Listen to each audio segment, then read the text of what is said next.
Hello friends, welcome to my channel અરુકુક ગુજરાતીમાં. આજે બનાવીશું સાકર ટેટીનો જ્યુસ.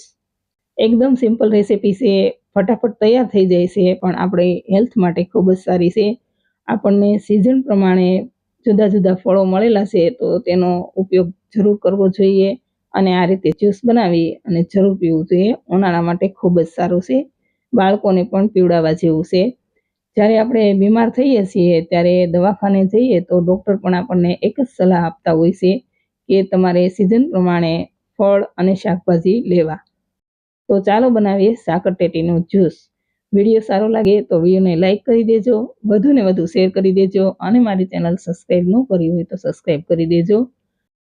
તો સાકર ટેટીનું જ્યુસ બનાવવા માટે અહીં આપણે આ રીતની એક સાકર ટેટી લીધેલી છે. હવે તેને વચ્ચેથી કટ કરી લઈએ અને તેના બીજનો ભાગ કાઢી લઈએ.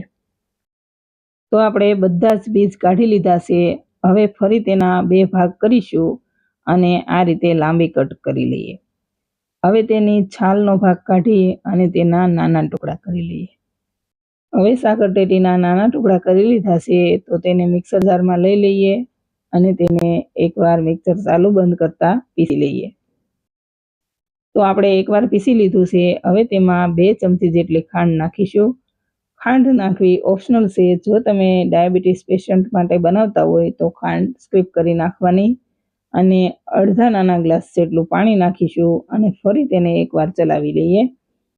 તો આપણે ફરીવાર ચલાવી લીધું છે. હવે કોઈ પણ વાસણમાં ગરણો મૂકી અને તેને ગાળી લઈએ. તો ચમચા વડે ચલાવતા રહી, થોડું પ્રેસ કરતા રહીએ અને આપણે જ્યુસને સારી રીતે ગાળી લીધું છે. હવે તેને સર્વ કરી લઈએ. તો ગ્લાસમાં અડધી નાની ચમચી જેટલો ચાટ મસાલો નાખીશું અને તૈયાર કરેલું સાકર ટેટીનું જ્યુસ નાખી દઈએ. હવે જ્યુસને એકદમ ઠંડુ બનાવવા માટે તેમાં બરફ નાખીશું. તો ફ્રેન્ડ્સ, રેડી છે ઉનાળાની ગરમી માટે એકદમ ઠંડુ સાકર ટેટીનું જ્યુસ. જો આ રીતે ઉનાળાની ગરમીમાં અલગ અલગ જ્યુસ બનાવીને લઈએ તો ઉનાળાની ગરમીથી થતી ઘણી બધી બીમારીઓથી રાહત મળી શકે છે. તો આ રેસીપી તમે જરૂર ટ્રાય કરો. જો વિડીયો સારો લાગે તો લાઈક કરી દેજો, શેર કરી દેજો અને મારી ચેનલ સબસ્ક્રાઈબ ન કરી હોય તો સબસ્ક્રાઈબ કરી દેજો. Thank you for watching.